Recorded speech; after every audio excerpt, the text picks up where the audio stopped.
Eighteenth-Century Tale, A Fragment, by Mary Shelley.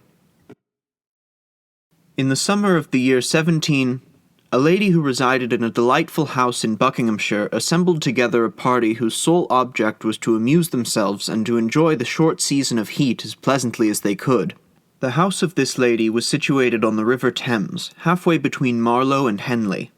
The country surrounding it was delightful. The river glided among grassy slopes, and its banks were sometimes shaded by beech woods, and sometimes open to the full glare of the sun, whose heat is seldom felt intolerable in England.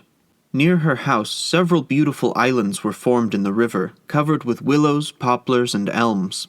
The trees of these islands united their branches with those of the firm land, and formed a green archway which numerous birds delighted to frequent. The visitors found 1,000 delightful ways of passing their time. They walked or rowed about the river. Their conversation seldom languished. Many of them had been travelers, and they compared the scenes of their native country to those which they had visited, and if the latter did not gain in the comparison, it ought at least to have been satisfied by the preference it always obtained over all others when the merits of each came to be discussed as a perpetual residence.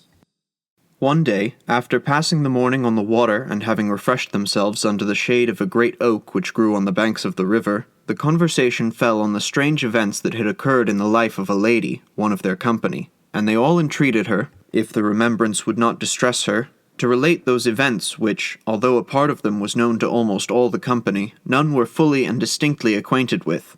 "I consent to what you ask," replied the lady, "if, in return, you will each relate what has passed particularly worthy of notice in each of your lives." "Indeed," replied another, "your proposition is a fair one, but it requires consideration.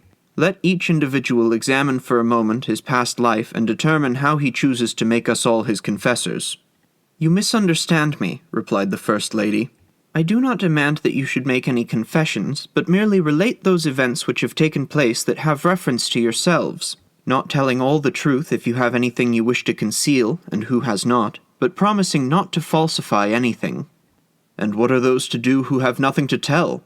"Their history may be short, but everyone can say something, and many who may at first think that they have nothing to relate will find, when they have once begun, that the subject is a richer one than they expected." The party soon consented, and begged the lady who was to speak first to take upon herself the arrangement of her plan.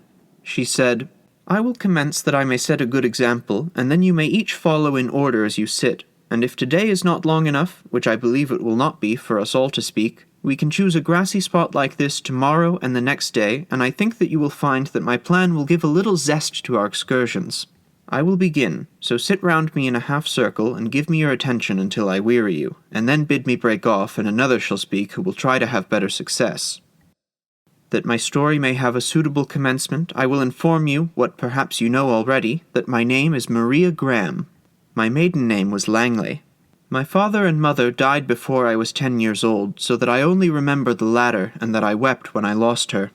I was left to the care of an aunt who had a tender affection for me. She had never been married, and as she had passed her 30th year, it appeared unlikely that she ever would. I was brought up by her with the greatest care.